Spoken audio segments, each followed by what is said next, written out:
Plastic waste is everywhere. Being non-biodegradable, it is one of the biggest threats to our environment, our health, and our lives.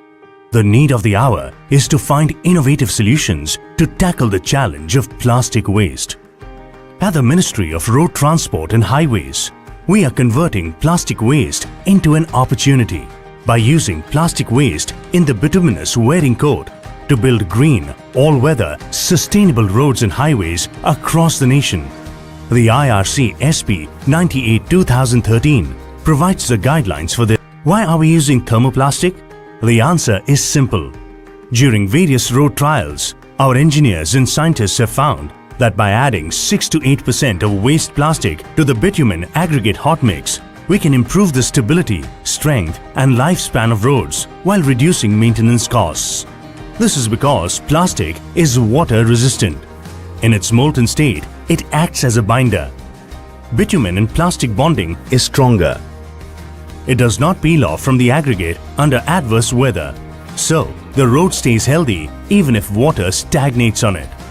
Adding 6 to 8% of plastic waste means using less bitumen.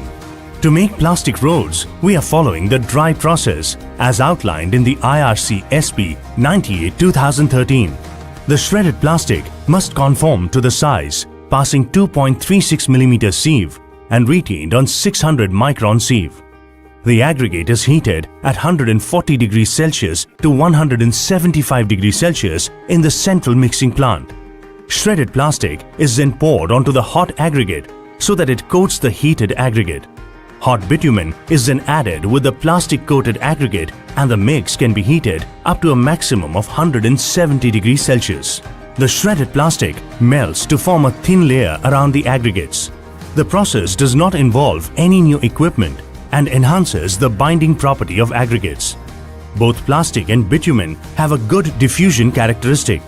This allows them to mix well and stick to the surface of the stone aggregates.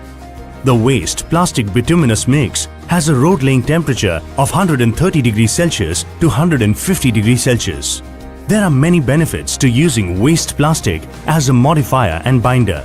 A 2-lane road uses up to 2 tons of plastic per kilometer. Plastic roads are environmentally friendly since they help in reducing plastic waste. Plastic roads are more resistant to water, have increased durability and improved fatigue life.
All these furniture pieces may look regular, but they are all recycled from plastics.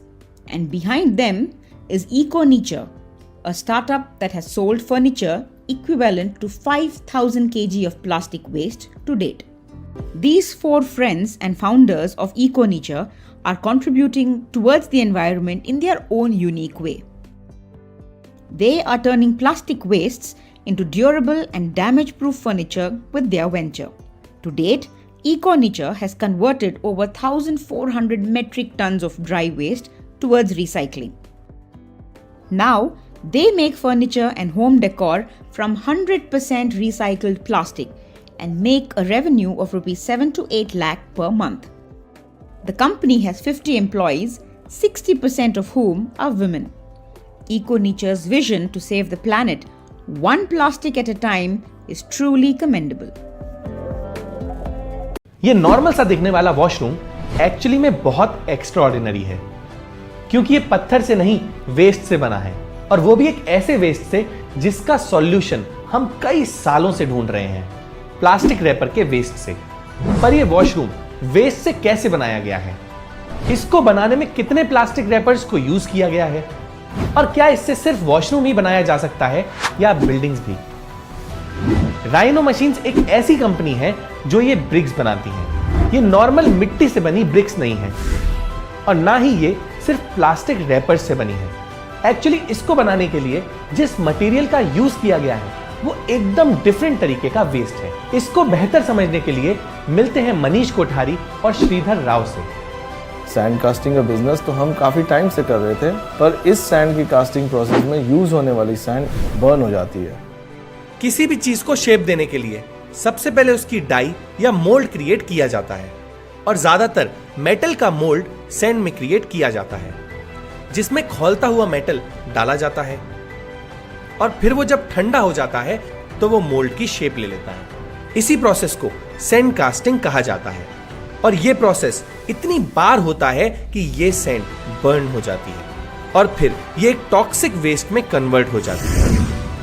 इस burn sand को waste product की तरह categorise किया जाता है। इस waste sand को हम फाउंड्री डस्ट भी बोलते हैं, और इस फाउंड्री वेस्ट को हजार्डस वेस्ट माना जाता है, क्योंकि अगर इस फाउंड्री डस्ट को सॉइल में डिस्कार्ड कर दिया जाए तो ये मिट्टी के अंदर धीरे धीरे पहुंचकर मिट्टी को टॉक्सिफाई कर सकता है, और तो और ये फाउंड्री वेस्ट वाटर बॉडीज भी पॉल्यूट कर सकते हैं, जो कि ह्यूमंस और एक्वेटिक लाइफ दोनों को अफेक्ट करता है। एक बार हमारे पास एक क्लाइंट आए और उन्होंने हमें सजेस्ट किया कि इस फाउंड्री डस्ट से ब्रिक्स बनाई जाए।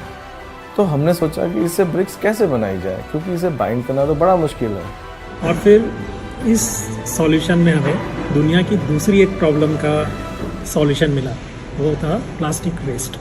जब हम कोई भी आइटम परचेज करते हैं तो आइटम को यूज करने के बाद हम रैपर्स को फेंक देते हैं, और इसी वजह से ये प्लास्टिक वेस्ट इतनी बड़ी प्रॉब्लम बन गई है।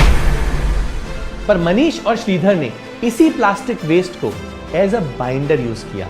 तो चलिए देखते हैं कि वो ये ब्रिक्स बनाते कैसे हैं। इन ब्रिक्स को बनाने के प्रोसेस में सबसे पहले हम अलग अलग हाउसिंग सोसाइटीज में जाके प्लास्टिक वेस्ट कलेक्ट करते हैं, और फिर इसको प्रोडक्शन यूनिट में लाकर छोटे छोटे पीसेस में काटा जाता है, और फिर 70% फाउंड्री के साथ 30% प्लास्टिक को मिलाते हैं।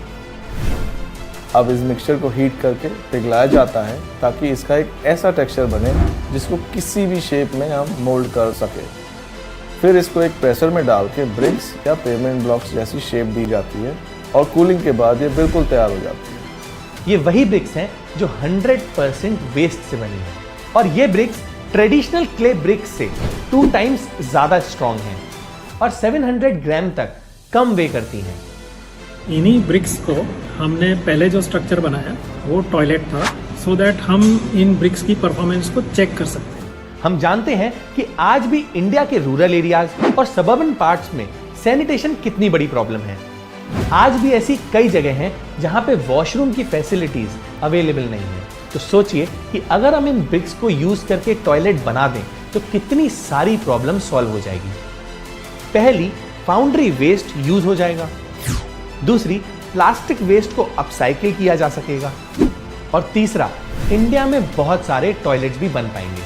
अभी तक हम 30 metric ton plastic and 70 metric ton dust यानी 100 metric ton in total waste अपने लैंडफिल और एनवायरनमेंट से कट कर पाए हैं। आगे हम एसपीवी को गांव जिले में लगाने के लिए तैयारी कर रहे हैं, ताकि स्वच्छ अभियान के साथ मिलके जहां का वेस्ट है वहीं पे इस्तेमाल हो, उधर के लोगों को रोजगार मिले। इस विकल्प के ऊपर हम काम कर रहे हैं। तो इजंट दैट अमेजिंग, एक टाइम पे एनवायरनमेंट को हार्म करने वाली हजार्डस आइटम्स भी अब अपसाइकिल और हाईली वैल्यूएबल आइटम बन चुके हैं।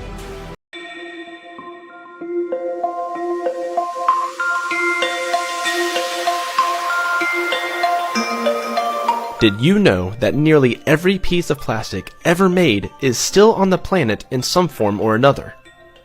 Most plastics are not biodegradable and typically take more than 400 years to degrade. This is not good because plastic has devastating consequences on the environment and maybe even on our bodies. Fortunately, scientists have found a fungus that can break down plastics in weeks rather than years. This discovery could be the key to winning the war on plastic. But just how much plastic is out there polluting our lands and oceans? According to one estimate, about 8 million metric tons of plastic end up in our oceans each year, adding to the estimated 150 million metric tons currently circulating our oceans. To put that number into perspective, the amount is equivalent to a garbage truck full of plastic dumping that plastic into the ocean every minute. And that figure is only expected to increase as plastic production and consumption continue at their current rates. Scientists predict that in fewer than 10 years, there will be 250 million metric tons of plastic in the ocean, and by 2050, there will be more plastic in the oceans than fish. But Aspergillus tubangensis may be able to stop this. This plastic-eating fungus was isolated from a waste dump in Pakistan. When researchers tested the ability of this fungus to degrade plastic, it took just 2 months for the fungus to biodegrade a type of plastic called polyester polyurethane into smaller pieces. Polyurethane is used to manufacture a huge variety of everyday objects and components, including tires, hoses, supermarket carts, fridge insulation, and synthetic leather. This discovery could pave the way for using the fungus in waste treatment plants, or even in soils which are already contaminated by plastic waste. But this is not the first time that organisms have been found to be able to feed off of plastic waste. In 2016, Japanese scientists discovered a new type of bacteria that can eat plastic. The bacterium had evolved naturally and produces an enzyme that will break down one of the world's most common plastics known as PET, or polyethylene terephthalate, which is widely used in the manufacturing of plastic drinking bottles. PET makes up nearly 1/6 of the world's annual plastic production. About 1 million plastic bottles are sold each minute around the globe. With only 14% of these being recycled, many end up in the oceans, where they have polluted even the most remote parts, harming marine life and potentially people who eat seafood. While studying the structure of the enzyme found in Japanese plastic-eating bacteria, a team of researchers accidentally created a mutant enzyme that can break down plastic within a few days. That's 20 times faster than the naturally occurring enzyme. Researchers believe that further tweaking can speed up this enzymatic degradation even more to make it a viable large-scale operation. While researchers have not yet figured out how we might harness this ability to break down the ghastly amounts of plastic we as a species are churning out and chucking away, this gives scientists and engineers a solid starting point for undoing the mess that we have made.